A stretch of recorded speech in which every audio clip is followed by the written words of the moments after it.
At para pag-usapan ang finals rematch sa pagitan ng defending champions, De La Salle Green Archers at ng karibal nilang Ateneo Blue Eagles, makakasama natin tonight ang basketball legend. At kasama rin natin sa SNA na si Coach Ronnie Magsanoc. Good evening, Coach Ronnie, and welcome back to The Score. Hi, Ton. Coach, naka-recover ka na ba sa huling laban sa UAP nung Wednesday? Kasi ako medyo tense pa rin ako thinking about it. Yung first overtime game ng UAP. Alam mo, in the last two play dates, talagang nail-biters yung tinakbo ng ating Final Four matchups. And I think that is a good lead towards what to expect pagdating sa rematch ng Ateneo and La Salle. Naka-recover? Hindi na siguro hanggang matapos. Well, Coach, dahil nga sa mga pangyayari sa Final Four, there are some comments from both sides, from Ateneo and La Salle. Some people are actually saying na baka na-drain ang Ateneo sa nangyari sa Final Four sa kanilang laban against FU, whereas La Salle looks like they're peaking at the right time. Coach Alden Ayo himself said he feels that they're peaking at the right time dahil 8 magkasunod na panalo na ang kanilang nakuha coming into this series. Do you agree with those thoughts? Well, number one, kung na-drain ang Ateneo, I think the only advantage that La Salle has right now is they were able to close out their Final Four series ahead of Ateneo. Rested sila as to whether or not they're peaking.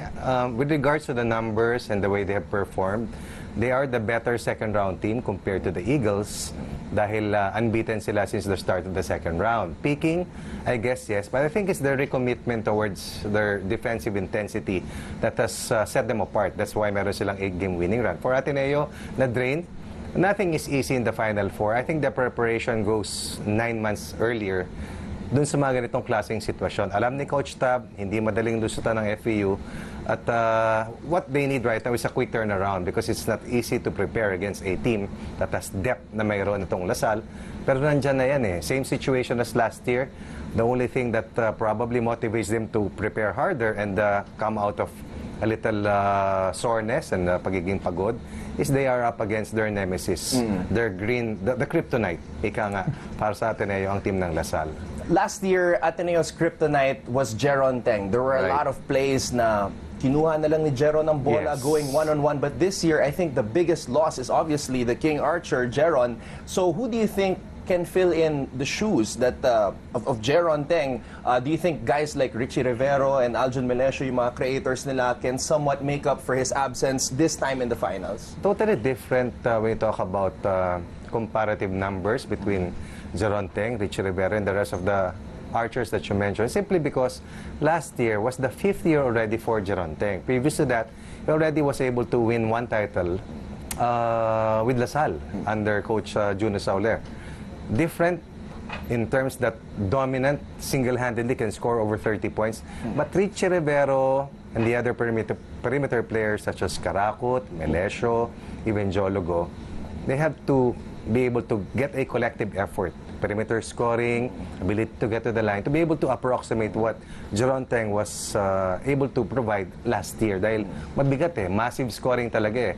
But these 4 players perhaps can make up for that in terms of defensive intensity, the tenacity to make stops, to overcome a team that is so disciplined, ang team ng Ateneo.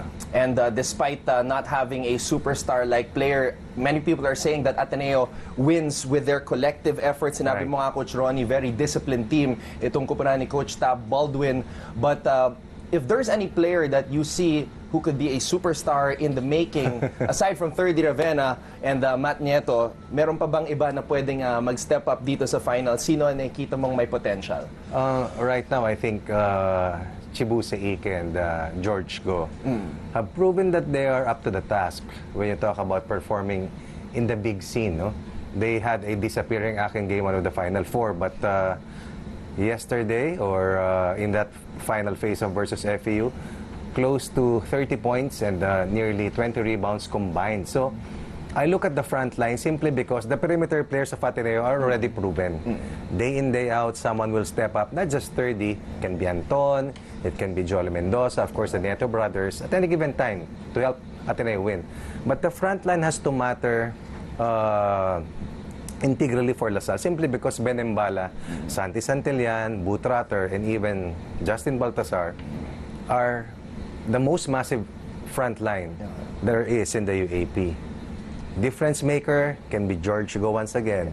game changer can be Chibuse Ike once again. But for them to have a chance of beating LaSalle, these two players have to be a constant for the rest of the finals. You mentioned George Go, and I want to focus on him right now because the UAP legends who we got to talk to, sina Don Aliado, sina Nico Salva, sina Wesley Gonzalez, they said a lot of good things about Isaac Go. Sinabi nila na they believe that he has the potential to make the PBA, he has the potential to make the national team, and he made up for his mistake in the second round meeting, that missed hook in the second round meeting against LaSalle. Nakabawi siya with his three-pointer, tapos yung kanyang tira while he was on his knees. His confidence is back.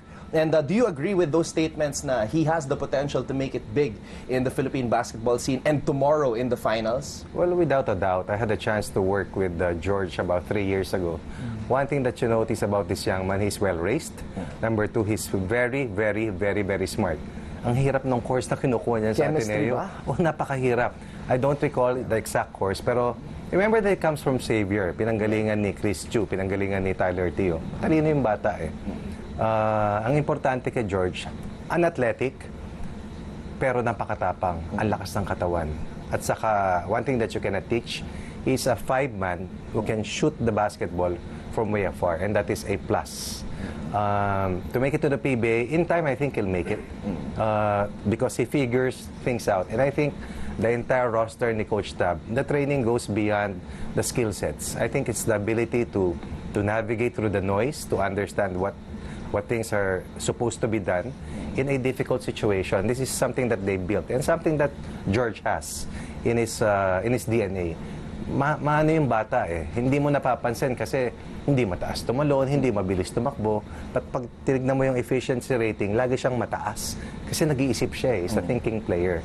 Whether or not he can help Ateneo go all the way, of course, we have the rest of the week to find out. But I think George is in the right track. Sabi ko nga, well-raised, matalino yung bata. Tigit sa lahat, napakabait mag-isip nitong batang ito. Well, he's definitely got to come up big kasi sinabi mo nga na matibay, matindi ang frontline ng LaSalle. I also want to talk about Kib Montalvo from LaSalle because like George Go, nakabawi rin siya from his boo-boo in his turnover in the first round meeting. Nakabawi siya with that game-winning turnaround short floater against Ateneo in the second round. What is the value of a guy like Kib Montalvo para sa kupunan ni Coach Aldinayo? Alam mo si Kib, Anton, when I used to handle the junior NBA, he was one of the players that we were able to find from the grassroots, from St. John's in Bacolod, and send to a program na tinatakbo ng junior NBA.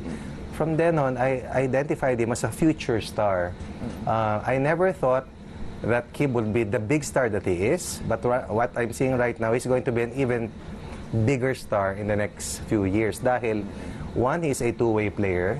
He loves playing defense. Two, he has that good connection between himself and Coach Aldinayo. And three, he just loves to win. And those three things, hard to teach. But of course, a rare characteristic na meron itong bata. Alam mo, looking at Ateneo and LaSalle, lahat ng mga players na hindi naging maganda yung pinakita sa mga pagkatalo, nakakabawi sila pareho eh. Kaya interesting itong magiging storyline natin in the final. Simply because para sa mga batang players, mahirap makabangon. But they've shown that they can handle the pressure situations. And that makes it doubly exciting. No? Maraming players, hindi ko nabanggit si Kib kanina, integral yan para sa LaSalle. Maraming players in the spotlight, of course, Ferdy and Richie, Benembala in the front line. Pero the supporting cast is going to matter a lot, especially for LaSalle. Dahil sa kanila, it's physicality. Sa kanila, it's depth versus Ateneo solid system.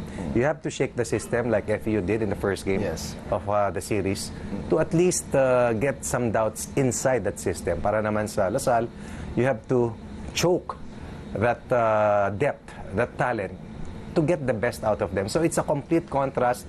But when you take a look at the technical side or the numbers, halos identical eh. Dahil parehong coach, methodical, parehong coach, magaling manlin lang, master of deceit. at saka parehong coach out here to win. So magandang plot talaga yung nag-aantay para sa ating lahat. Alright, Coach, before we wrap up, your final thoughts before you go to sleep. Because I know you're going to be very excited and maybe a little bit nervous to cover game number 1 tomorrow of the finals. Coach, what's going through your mind? Looking forward, perhaps the only biggest roadblock is the traffic heading to the MOA Arena. But otherwise, all things are even. Okay. It's going to be a close call. And I look at probable game changers and difference makers both for Ateneo and LaSalle to be the turning point, no? Because I think they know each other so well. The coaches are used to playing each other, given that they have played each other for at least 5 times in the last 2 years. So they know what to expect. Perhaps there'll be 1 or 2 secrets along the way, but I think this is a very even matchup compared to what we saw of last year, na kung saan Greenhorn may tuturing ang Ateneo, pero sa ngayon they've proven that they belong to the big stage and they want to win and break a championship draw. Para naman sa LaSalle, it's a repeat, which is so hard to do, but 2 wins away from being able to go for a repeat. Thank you very much, Coach Ronnie, for the time. See you tomorrow at the Mall of Asia Arena. We'll make it. For more sports updates, keep watching The Score. And don't forget to subscribe.